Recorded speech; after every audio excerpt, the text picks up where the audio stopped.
ఈరోజు రైతులకు కూటమి ప్రభుత్వంలో అన్యాయం జరిగింది కాబట్టి రైతులకు ఎటువంటి న్యాయం జరగలేదు. రైతు భరోసాలు ఇవ్వలేదు. పొగాకు రైతులకేంటి వీళ్ళకు చాలా నష్టపోయారు. ఈ నష్టాన్ని ప్రభుత్వం పూడవలసినటువంటి అవకాశం ఉన్నది. కానీ వీళ్ళ కూటమి ప్రభుత్వము వీళ్ళే ఈ గవర్నమెంట్ ఏంటో ఈ పథకాలు ఏంటో ఏమీ అమలు చేయకుండా రైతులను కానీ ఎవరిని పట్టించుకోకుండా ఉండటం వల్ల జగన్మోహన్ రెడ్డి గారికి ఇప్పుడు రైతుల దగ్గరికి వెళ్ళేటువంటి అవకాశం వచ్చింది.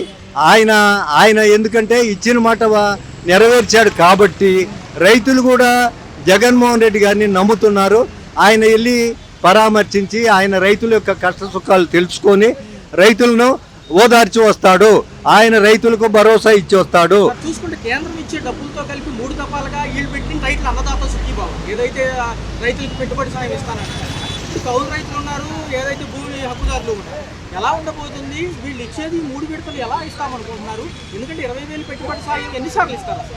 ఈ రైతులకండి ఒక్కరు 3 విడతలుగా ఇవ్వడు. ఇప్పుడు ఏ పథకం ఇచ్చి నెరవేర్చాడండి? బస్సు ఉచిత బస్సు అన్నాడు, ఉచిత బస్సు వేసాడా? 3 గ్యాస్ సిలిండర్లు అన్నాడు, ఏది ఇచ్చాడండి? ఏది ప్రజలు నమ్మట్లేదు. రైతులకు ఎటువంటి న్యాయం చేస్తాడనేటువంటి రైతులకు ఒక నమ్మకం అనేది లేదు. ఈ ప్రభుత్వం మీద నమ్మకం లేదు. చూసే ఉంటారు ఆర్బీకే కేంద్రాలను ఉండేవి, రైతు భరోసా కేంద్రాలు. అక్కడ ఏదైతే ఉందో ఏదైతే ధాన్యానికి గిట్టుబాటు ధర ఉండేది పర్టికులర్ గా ప్రభుత్వాలు తీసుకునేవి ఈ టైం బట్టి ఇచ్చేవి. కొద్దిగా అటో ఇటో లేట్ అయినా ఒక వారం తేడాతో వచ్చాయి. మళ్ళీ గుత్తేదారు సంస్థలు వచ్చేసాయి, ప్రైవేటు రంగాన్ని ప్రోత్సహిస్తున్నారు. డీలర్స్, రైస్ మిల్లర్స్లే రేట్లు పెడతారు.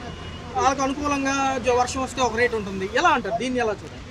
ఈ మధ్యవర్తి దళారులు ఎక్కువైపోయారండి. ఈ రైతుల దగ్గర నుంచి మధ్యవర్తులు ఈ దళారులు కొని ఈ రైతుకు అసలుకు పోయేసరికి ఈ అమ్ముకోలేకపోవటం వాళ్ళు వీళ్ళ మాటలని వీళ్ళకు అన్యాయం జరిగిపోతుంది. పాపం రైతుకు పండించిన ధాన్యానికి గిట్టుబాటు ధర అసలు రావట్లేదండి. గిట్టుబాటు ధర రాకుండా ఎంతో ఇబ్బందులు పడుతున్నారు. అలాంటప్పుడు రైతులను ఆదుకోగలగాలి కానీ రైతులను ఏమీ ఆదుకోలేదు. ఈ ప్రభుత్వం ఆదుకోలేదు. చూసుకున్నట్లయితే ఇవాళ ఇచ్చే హామీలు కానీ భరోసాలు కానీ రేపు ప్రభుత్వం ఒకవేళ ఇందే వస్తే కనుక రేపు, ఎందుకంటే ప్రజలందరూ గమనిస్తున్నారు కాబట్టి ఎలా ఉండబోతుంది? ఏమి హామీలు ఇవ్వబోతున్నారు? భరోసా గట్టిగా ఉంటుందంటారా రైతులు? జగన్మోహన్ రెడ్డి గారు రైతులకు ఇచ్చే భరోసా కానీ ఆడబిడ్డలకు ఇచ్చేటువంటి పథకాలు కానీ ఏదైనా సరే జగన్మోహన్ రెడ్డి గారి నోట్లో గుండా ఒక మాట అన్నాడు అంటే ఆయన ఇస్తాడు అనేటువంటి నమ్మకము ప్రజలకు ఉందండి. ఎందుకు ఉంది అంటే ఆయన రాజశేఖర రెడ్డి గారు చచ్చిపోయినప్పుడు సోనియా గాంధీనే ఎదిరించి ఆయన చనిపోయిన ప్రతి ఇంటికి వెళ్ళి పరామర్శించి ఆయన ఆ రోజే సంతకాలు పెడితే ఆ రోజే సీఎం అవుతాడండి. ఆ రోజు నాకు అవసరం లేదని ఆమె కూడా ఎదురు తిరిగి కాంగ్రెస్ పార్టీని కూడా లెక్క చేయకుండా ప్రజల్లోకి వచ్చి ప్రజల్లో మమేకమయ్యి అతను అనేక మంచి కార్యక్రమాలన్నీ చేశాడు. కాబట్టి ప్రజలు కానీ రైతులు కానీ ఆడవాళ్ళు కానీ అందరూ నమ్ముతున్నారండి. కాబట్టి ఆయన మీద నమ్మకం అనేది ఒకటి ఉంది. ఆ నమ్మకాన్ని ఈ కూటమి ప్రభుత్వం మాత్రం ప్రజల్లో పోగొట్టుకున్నది కాబట్టి ఆయన మీద ఆయన నమ్ముతున్నారు. గ్యాస్ సిలిండర్ 3 ఉచితం అన్నారు కదా? కూడా లేదు. గ్యాస్ అన్నారు, అది కూడా పండిస్తామన్నారు. సబ్సిడీ డబ్బులు ఏమి రావట్లేదా? పిచ్చిని డబ్బులు పిచ్చిని కూడా పెట్టుకోవట్లేదమ్మా.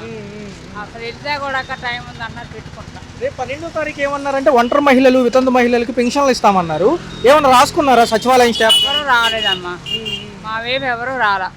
అది అంటే గతంలో వాలంటీర్లు ఉండేవాళ్ళు, పాపం తిరిగి చెప్పేవాళ్ళు, వాళ్ళు లేరు కదా? అది ఎవరు లేరు.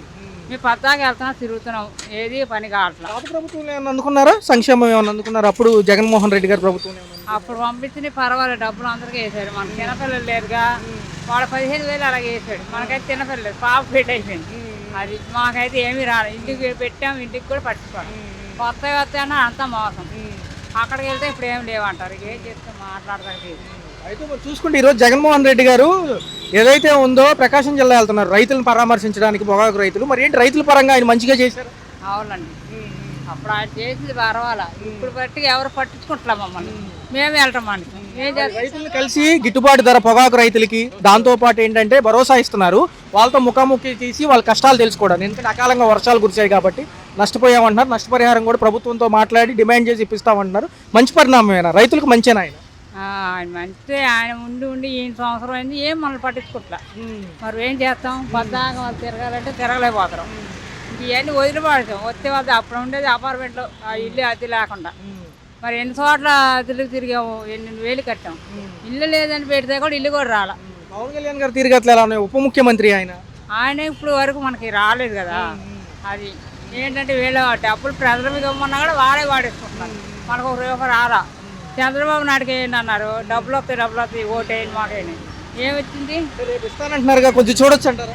చూద్దాం, మరి ఇచ్చినప్పుడే మాట్లాడాలి. అప్పుడే మరి రేషన్ కూడా ఇప్పుడు డోర్ డెలివరీ లేదు, డిపోల్లోనే తీసుకోమంటున్నారుగా. కోట్లో తెచ్చామండి.